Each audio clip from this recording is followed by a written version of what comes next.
expecting you. Welcome to a seriously spooky episode of QI, where tonight we'll be scaring ourselves silly. Summon forth the poltergeists. At the skin-tingling David Mitchell. The spine-chilling Zoe Lyons. The sweat-soaked Richard Osman. And the spooktacular Alan Davis. And their noises in the night are suitably spectral, so David goes... Wow. Zoe goes... frequently. Richard goes... I might mime that every time I do it. What does it say about me that I find it sexy? Yeah, well, listen, you in that hat I also find powerfully erotic, so... And Alan has the most terrifying sound of all. This is the BBC News at 6 o'clock. Good evening. Blood-curdling. Right, let's all join hands and begin. Well, I might just take this off because it's actually surprisingly heavy. Is it? Yeah. Oh, it was Sandy Toksvig. OK, let's kick off. What smells like ripe gorgonzola, doesn't show up well in photos and should not be touched under any circumstances? Boris Johnson.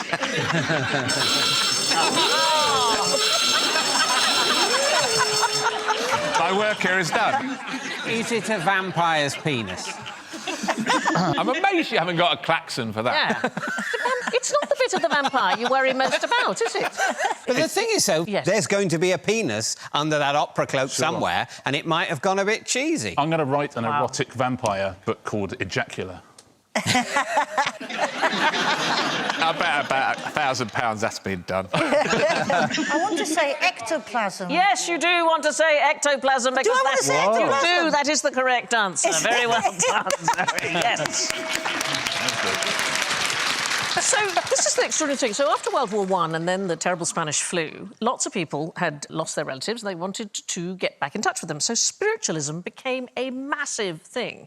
And by 1930, you've got 250,000 British people who are a member of a spiritualist church. And then you get people like Arthur Conan Doyle, and he decides to announce that he's used a séance to get hold of his son, who he had lost in the war, Kingsley. And all of a sudden, all of these mediums are incredibly famous. And this is some of them trying to produce ectoplasm, OK? This is, yeah. It was taken very seriously. It was investigated by all sorts of committees and lots of universities and so on. Here's the convenient thing for the mediums, and I think inconvenient for the sceptical investigator. Ectoplasm, supposedly very sensitive to light and to touch, and it might cause serious and undefined damage to the toucher. Wow. Like a vampire's penis. Yeah. Sorry to gesture to you as I say, like a vampire's penis. These are people, supposedly, with ectoplasm coming out of them. What do you think it's actually... what do you think it was made of? It looks like a tissue. Yeah, it's cheesecloth. Oh, is that what... Yeah, it's okay. cheesecloth or muslin and gelatin and egg white and soap and so on. And there was a famous investigator called Harry Price, and he was the one who said it smelled of ripe gorgonzola. I'm not surprised. Wow. Well, it could have been worse, OK? So there was a famous Danish medium called Einar Nielsen, and he was investigated by a committee from a Norwegian university, and they concluded that he had been hiding it in his bottom. Oh. Yes, before feeding it up through a hole in his outfit. To his mouth, before pretending to vomit it out. That's him on the left there. And, I mean... Still probably not the worst thing I've ever eaten. No. Probably not something out of your bottom, though, I would imagine. What was being able to produce this cloth out of your mouth? What did that prove? That you were in touch with the spirit world. If you look at the one on the right there, that's a French medium called Eva Carrère, and she used to chew paper and faces cut out of magazines, and she got caught because that person in the photograph is clearly the King of Bulgaria. And people went, no, you cannot have regurgitated the King of Bulgaria. But there was one woman called Helen Duncan. My goodness, she was probably the most famous ectoplasm producer. And in fact, there she is. Oh, wow. Look at her. She's rather marvellous, isn't she? She's really gone for that, hasn't she? I very much like the outfit, because you see she's got her trousers tied at the ankles, and I don't know if it's just like loads of muslin and cheesecloth out there. Anyway, she produced produced endless ectoplasm. She was the very last woman in Britain convicted in 1944 under the Witchcraft Act of 1735. So she wasn't actually convicted of witchcraft, but of falsely claiming to procure spirits. So basically pretending to be a witch when she wasn't. Not real ectoplasm? No! Apparently, Harry Price, the great investigator, stole a sample and it was a mix of wood pulp and egg white. Oh. But apparently she could produce yards at a time. It would emanate from her mouth, her nostrils, her nipples and between her legs. Wow. Wow. She looked like a vampire's cock by the end of it. I know. At what point in the history of witchcraft laws did the crime of being a witch give way to the crime of pretending to be a witch? Yeah. Was there a year, like, everyone... 1735. Yeah, they all went... 1734, you'd better not be a witch. 1735, you'd better be a witch. Well, the weird thing is, it was to do with the Second World War. So she had a séance in November of 1941 in Portsmouth, at which she claimed that the spirit of a sailor had told her that the HMS Barham had sunk. Now, this was not public knowledge that this boat had sunk. But once she announced it, obviously, everybody started to pay attention, and then the Navy got very anxious that maybe she could actually announce things that people shouldn't know about from the spirit world. And Churchill was furious that the time was being wasted on this stupid woman who was producing muslin out of a whatnot, and said it was just absurd. She suffered from very heavy nosebleeds, and it's probably because she kept some ectoplasm up her sinuses. I think there might be a roll or 9 of cheesecloth still in my brain.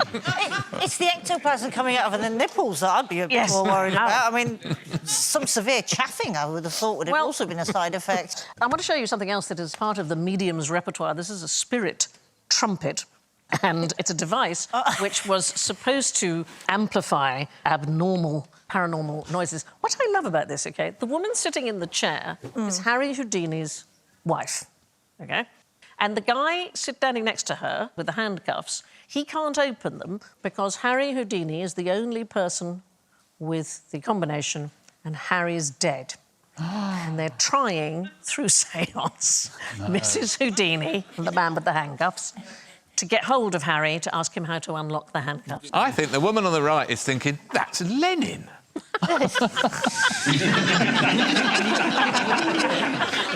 You know, they still do this every year. Do they? And I know because I went to one of these seances. Oh, my goodness. Harry Houdini was obsessed with the spirit world. He had a very close relationship with his mother and he wanted to get in touch with his mother. He was always uncovering people, charlatans and frauds. And he said, if I can communicate with you, I will open a pair of handcuffs. And so we staged a séance and we all sat around and the handcuffs were on the table and we went through the thing and they didn't open. But it's quite exciting. It's the only Where are séance they, I've then? ever been to in New York. I went to one, I didn't enjoy it, and it was ironically almost impossible to get out. But the spirit trumpet, which is the thing on the front, it used to be connected, in fact, to a sort of a hidden rubber hose, and then the assistant or somebody would provide the vocals going... Ectoplasm is the largest thing that can be produced by a small medium. What was so scary, it made sailors soil themselves. Oh. Dysentery? It is to do with a disease. You don't want to get dysentery on a ship. Suddenly they've all got dysentery. Yeah. A lot of those cruises, it's all dysentery, a great brown streak going through the fjord or whatever it is. Oh. It's a great name for a yacht, isn't it? Dysentery? Do come aboard the Dysentery. Do come aboard the dysentery. I thought the Great Brown Streak. Oh, the Great Brown Streak is Quite a also, nice name is for a also yacht. good. It's a good name for a current. Yeah. An ocean current. Yeah. Oh, it's the Great Brown Streak. Oh. Yeah, it attracts prawns, but then you don't want to eat them. Do you know, I go scuba diving, and the last time I went scuba diving was in Mexico, and I can tell you there's nothing more horrifying than discovering 20 metres underwater that you are going to suffer from what can only be described as catastrophic shit. Oh. In a wetsuit. Oh. We were diving with sharks, and I didn't know how they'd react. I think they're just going to back off and go... I think they probably will, actually. Yeah. It's a disease. It's a disease that you can get at sea. It's an old disease at sea. Scurvy. Scurvy. What do we know about scurvy? Lack of vitamin Citrus C. fruit. Vitamin C, so what do you need? Lemon juice. Lemons. You Lemon. need lemons. You need lots and lots of lemons. Give me lemons and I'll cure you of scurvy. That's the expression, isn't it? when life gives you lemons, at least the scurvy problem's on the way out. So before they discovered that scurvy was due to a lack of vitamin C, they thought it was due to being away from land. OK? Oh. And so the treatment in the 18th century, quite a common treatment, was to bury the sufferers in soil. That was the idea. It was called earth bathing. It sounds rather pleasant. Home soil was thought to be best. So the ship owners would take boxes of English earth with them, for example, on voyages. Best type of earth there is. Best in the world. Yeah, you won't beat it. You won't beat a bit of English earth, I'll tell you that. And so there was one convict ship captain called Thomas Melville, and he would bury them just sort of up to the neck like that and then make them eat vegetables. And probably the vegetables were, in fact, the bit that was doing them good. James Lynn, the man who in the end proved that citrus beat scurvy, he also thought it was a wonderful idea, and it became a thing that was recommended on dry land, earth bathing. Yeah. There's a guy called James Graham. He's one of my favourite, rather notorious 18th century quacks. This is his gaff, and it's possibly him there in the blue. Is this from their website? But he recommended that you bury yourself in the earth right up to your lips, and this has cured not just scurvy, but venereal disease, rheumatism, leprosy, cancer, all sorts of extraordinary things. And Graham himself earth-bathed dozens of times. He would do it as a public spectacle. People would pay to watch him be interred, naked. Interred? Well, I don't know what else. In earth. Sorry, interred, yes. Usually next to an equally naked female. Watch me interred. I was interred in Mexico. You were interred. He doesn't look unhappy, that man in the middle, does he? I was slightly baffled, but he only went in for a pedicure. He's having that old crone is giving him a nice brush. Yes, get a little bit of the... He's just pulled that out of his arse. It was this! It's quite sound. As you know, they thought, OK, people only get scurvy away from land, so it's quite sound to say, well, Maybe our it's the land. hypothesis might be absence of land. Yeah. That's quite reasonable. It's the person that feeds the vegetables as well as burying them in earth that's the poor scientist, because he's changed two variables. You're right. Yeah, idiot. Yeah. You've changed two variables. Terrible Absolute Fool. imbecile. Yeah. Which was a huge thing, scurvy. So during what's called the Age of Sail, so we're talking about 1570s to 1860s, scurvy killed over 2 million sailors. So it's more than storms and shipwrecks and battles and all the other diseases combined. And for long voyages, ship owners would assume that about 50% of the crew were going to go with it. So what happens without vitamin C? What happens to the body? Do your teeth fall out? Well... Like your skin decays? Yeah, it's a particular thing. We can't carry out the reactions that produce collagen. So collagen is like the glue that holds our tissues together. You literally start falling apart. Yeah. You feel weak, you get ulcers, you bruise at the gentlest touch, your gums putrefy, your teeth loosen, old wounds reopen. I mean, You need a wetsuit, don't you? Yeah, you need to hold yourself together. Hold yourself together. Yeah, exactly.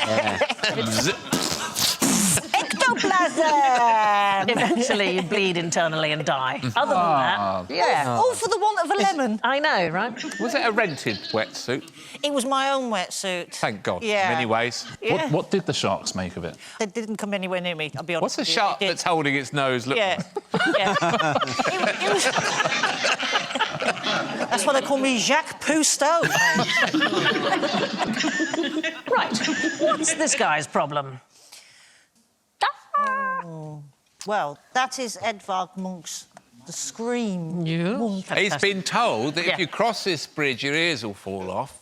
And then halfway across, his eyes fell out. And the two people behind are pissing themselves. Hold on to your ears, whatever you do. It's sold for hundreds of millions, and it's literally just a rip-off of one of the emojis. What is the main problem that this painting is currently having or has had? It keeps getting Copies. stolen.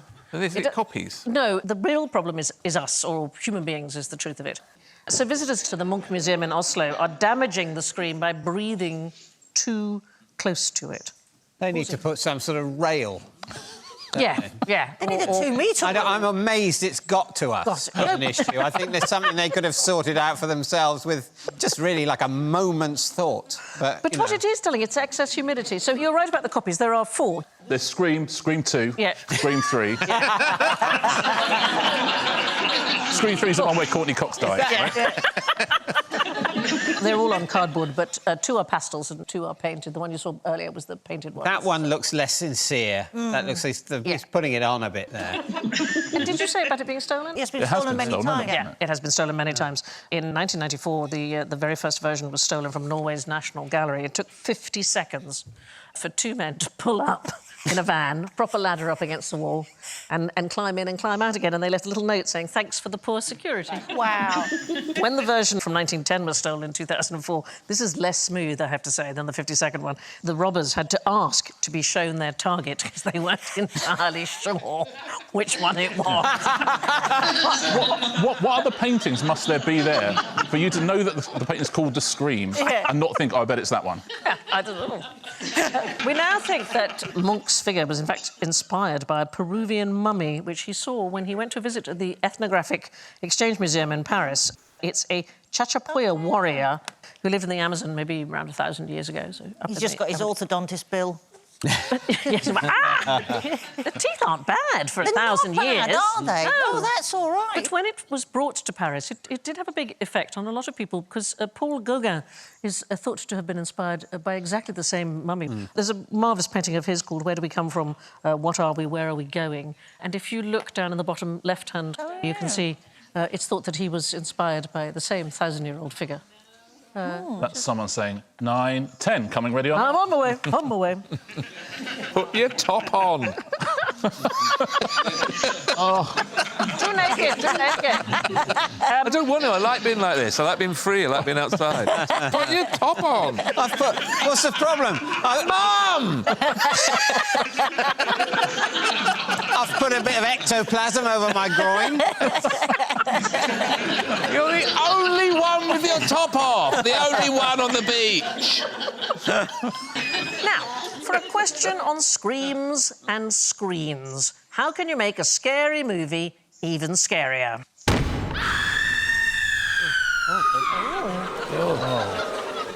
Did that help? Darkness, being in the dark.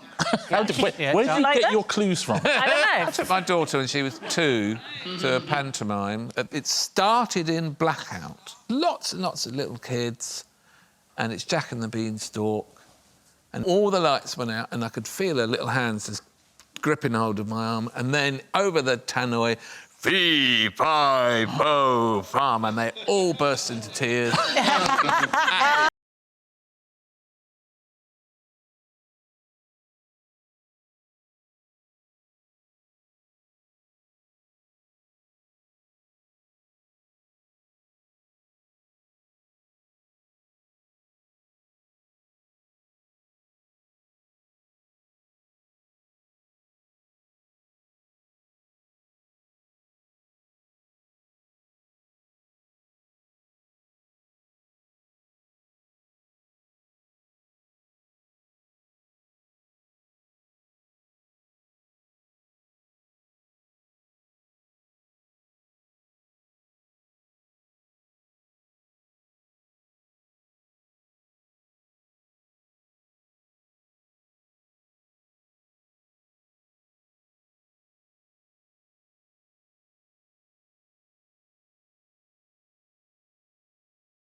Was given a life insurance policy, so you signed it as you entered, and if you died of fright in your seat, your family got given $1,000.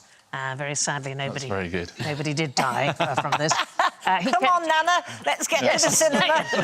But he used to keep nurses on standby in case there was something terrible. He would have hearses lining the street outside special showings. He often arrived at a premiere in a coffin himself, and he would employ women to sit in the audience and scream at specific scary moments. So there's a marvellous moment in The Tingler when a character breaks the fourth wall and turns to the audience and says a sort of deadly parasite has escaped into the cinema, and then the people that he'd paid were trained to collapse into screaming hysterics.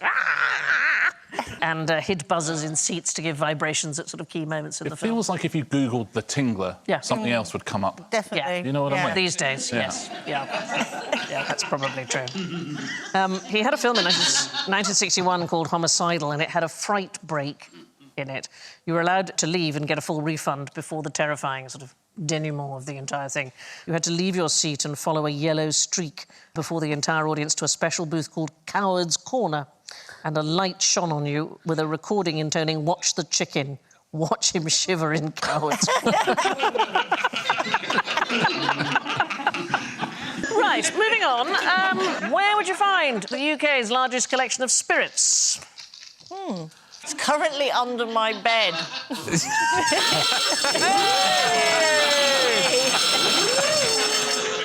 Are they all empties, darling? I've got one of those. I've stolen from my mum. She had a hip replacement a few years ago. One of those grippy arm things, so I don't even have to get out of bed. And I just, there we go. Oh, there we go. Gin, that'll do. Can you siphon it with a tube? Yeah.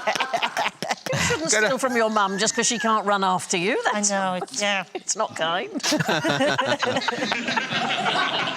the museum, it's in London. Spirit collection, 23 million objects. Is it the Gin Museum? Is there a No, Gin Museum? it's the Natural History Museum. Oh, is it preserving things? Yeah. Ethanol and formaldehyde. So the whole collection takes over 27 kilometres of shelving. Wow. There's an alcohol supply system that runs all the way through the museum's walls, and it's linked to two 1,000-litre tanks of ethanol. Just like your house, though. It's Well, like it's my exactly house. like Zoe's house. It's pumped around the museum with compressed air, and every single lab has got a tap that you can draw from and preserve a specimen. But why do they not drink it? Because it kills you. That is correct. It's highly toxic. And it's got a snake in it. We'll see about that. Yes, ethanol is not a drinking No. alcohol, is it? It's a killing alcohol. Yeah, so it's not good. Has anybody been to the Hunterian Museum that's in Lincoln's Inn in London? Yes. It's got a one of my favourite things. It's got a jar of moles, and by that I mean the creatures, not people's moles, you know, and the Bishop of Durham's rectum. Can't take your eyes off it. I've been looking for that. There you go. Well, my question is it always the rectum of the current Bishop of Durham? Yeah, no. Because I wouldn't want to see... I don't want to see the rectum of a former Bishop of Durham. Yeah. I want to see the current bishop's rectum. One of the conditions of accepting the post is you Because give up your rectum. what self-respecting bishop will be using his rectum? It's the bishop's going, I'm sorry, I thought you said rector. No, it's Thomas Thurlow, who died of bowel cancer in 1791. So he called in John Hunter, Dr. John Hunter, for whom the museum is named, and he correctly diagnosed that he had an incurable thing. And when he did the autopsy, he wrote out a technical detail description of the disease and then preserved the rectum for posterity. You can see it at the Hunterian. Now, strap in and prepare for a scare as we board the ghost train of general ignorance. What's the fastest mammal on the planet? Yes. Cheetah?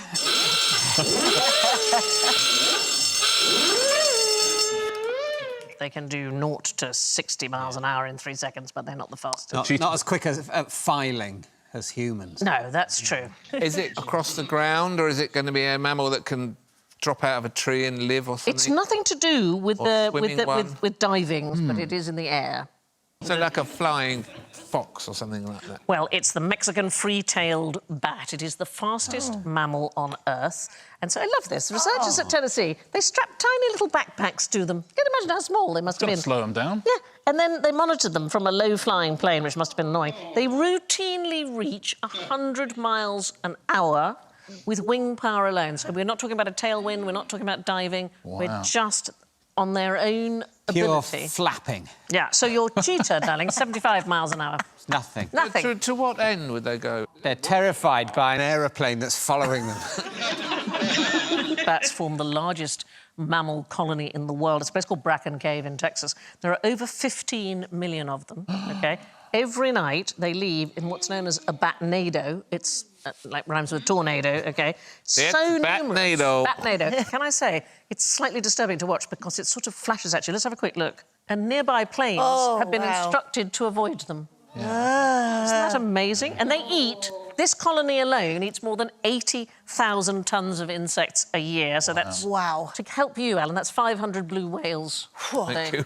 Imagine if they went after a blue whale. Yeah. They're Oh, that's a film I'd watch. They're also known as guano bats. Does anybody know what guano is? Bat poo. They drop about 50 tons of guano on the floor of their cave every year, and in the 19th century they thought they'd dig down and see how far it had laid down. They got down to 60 feet and they gave up. Wow. Yeah. I would have stopped before 60 feet. Yeah. I would have gone like 8 feet and gone, it's really deep. Let's just say there's lots of bat shit. They're at 59 feet and someone's going, yeah, honestly, just a bit more. Honestly, let's just keep going. I'm losing my mind! He's gone batshit crazy! There are birds that can move faster than these bats, but only when they're diving. So a peregrine falcon can exceed 180 miles an hour in a dive. In fact, there was one measured in 2005 at 242 miles an hour. How fast do you think blue whales go, Alan? 12 knots. Knots? Good. They can do 30 miles an hour, but only in short bursts. It's usually about 5 miles an hour. 30, can't they? Quite fast, isn't it? Yeah. 30 miles an hour. Yeah, that's shifting. That's why you never see them in city centres. No, they're always getting Speed bump. speeding tickets. Yeah. Now, what kind of beast is this? It's a Sphinx.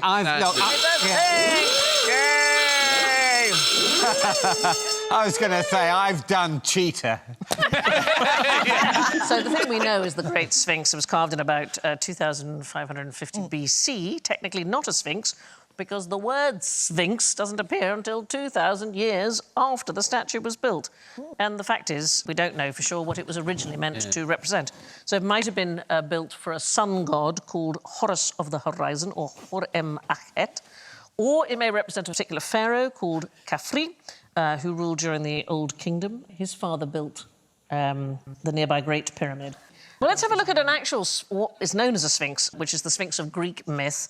It had a lion's body, a woman's head, and an eagle's wings. And the statue that we saw at Giza does not fit those criteria. The one in Giza doesn't have wings, and it's got a man's head, and the reason that we know that is because it used to have a beard which fell off. No. Yes. The British Museum, this is a marvellous thing, has got Sphinx stubble in its collection. Wow. I know. It was already in a state of disrepair by 1400 BC when the earliest attempts were made to restore it by the pharaoh. The rendering's gone on that. It's hasn't gone, it? hasn't it? Yeah. You want to pebble dash that? Yeah. And it kept I don't being- know a lot about DIY, but the No. plaster's blown. You're going to have to take that all the way back. Anyway, it keeps getting buried in sand, and it was only excavated to look like this, its current glory, in the 1920s. Really? It was Yes. buried in sand for centuries. That's extraordinary. I know, Why did I not know this before? because that's my job. All of which leaves us with the haunting matter of the scores. And in first place, with 1 point, it's Richard! Oh, thank you. Thank you, everybody. Hanging around in purgatory in second place with -5, it's Zoe! Clanking their chains and wandering the earth forever with -6, David! Oh, and banished to the deepest nether dimensions with -23, it's Alan! If you hadn't said Keith, you'd have won. I'd have said it to you. And I leave you with this sepulchral sign-off from Seinfeld. According to most studies, people's #1 fear is public speaking. #2 is death. That means at a funeral, you're better off in the casket than doing the eulogy. Good night.